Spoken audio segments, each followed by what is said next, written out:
One important matter that those circles of individuals who subscribe to the idea of so-called evolutionary creation ignore is the matchless forms of God's creation. God also created angels, jinn, and Satan with a very different creation, other than human beings and animals. According to what we are told in the Quran, none of these entities came into existence as the result of a long process, in stages, through evolution. Rather, they were all created in a single moment, independent of natural causes, by God so willing it. God is He who has no need of any process or long stages in His creation. In blindly clinging to Darwinist errors about the creation of man, some evolutionists offer no explanation as to the creation of angels, jinn, or Satan. Jinn did not evolve, but were created from fire at God's choosing. The creation of the angels is described in these terms in verses. Praise be to God, the bringer into being of the heavens and earth, He who made the angels messengers with wings, 2, 3, or 4. He adds to creation in any way He wills. God has power over all things.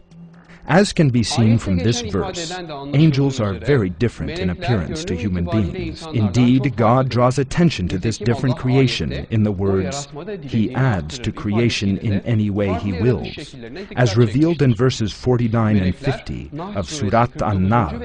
Angels are beings at God's command and were created before man. When God created Adam, the first human being, He informed the angels of this and commanded them to prostrate themselves before Adam. The Quran also refers to the angels of death, Gabriel and Michael, in the following verses. If only you could see when the angels take back those who disbelieved at their death, beating their faces and their backs, taste the punishment of the burning. Say, anyone who is the enemy of God, and of His angels, and of His messengers, and of Gabriel and Michael, should know that God is the enemy of the disbelievers. God informs us in the Quran that He sent angels to the prophets Abraham, Lot, and the Blessed Mary. The angels who gave the prophet Abraham the glad tidings of the prophets Isaac and Jacob entered his house with the word, peace. Those same angels informed the prophet Lot that his people would be destroyed. Verses in Surah Maryam reveal that God sent the angel Gabriel to Mary, and that Gabriel told her, I am only your Lord's messenger. These messengers were brought into being alongside the prophets Abraham and Lot, and the Blessed Mary by the will of God. They were created by the will of God, at the place and in the form chosen by Him. God does not refer to any process or evolutionary stages in these verses. These examples once again reveal God's matchless creative power and His creation independent of natural causes and stages.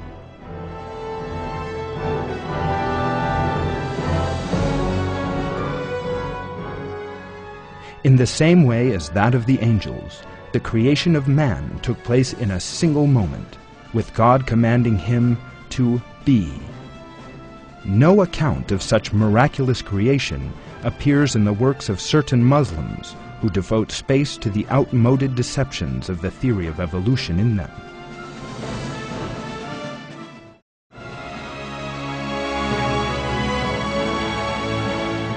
The angels were brought into being suddenly, without undergoing any evolutionary process.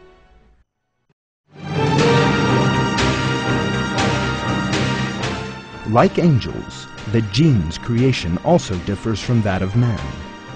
The verses show that man was created from clay, while the jinn were created from fire. He created man from dry earth like baked clay, and He created the jinn from a fusion of fire.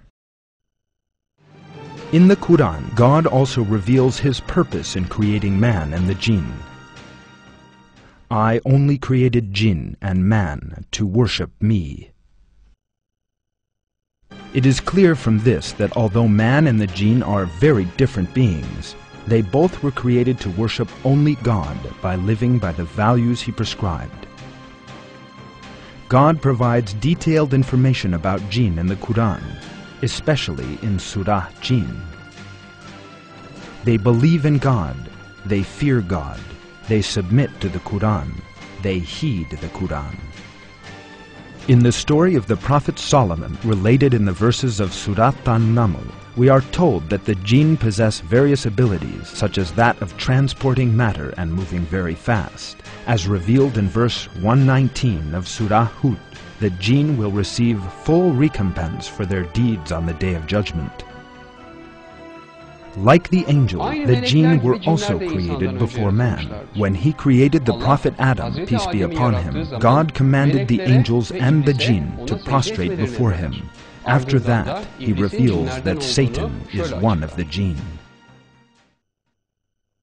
When we said to the angels, "Prostrate yourself to Adam," they prostrated, with the exception of Satan. He was one of the jinn, and wantonly deviated from his Lord's command.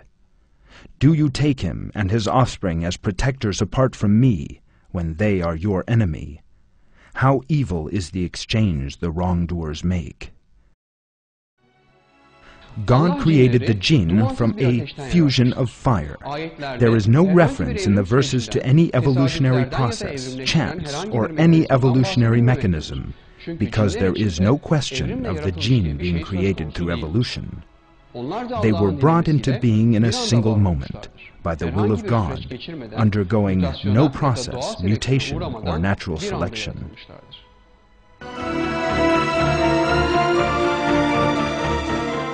Creation is an easy matter for God.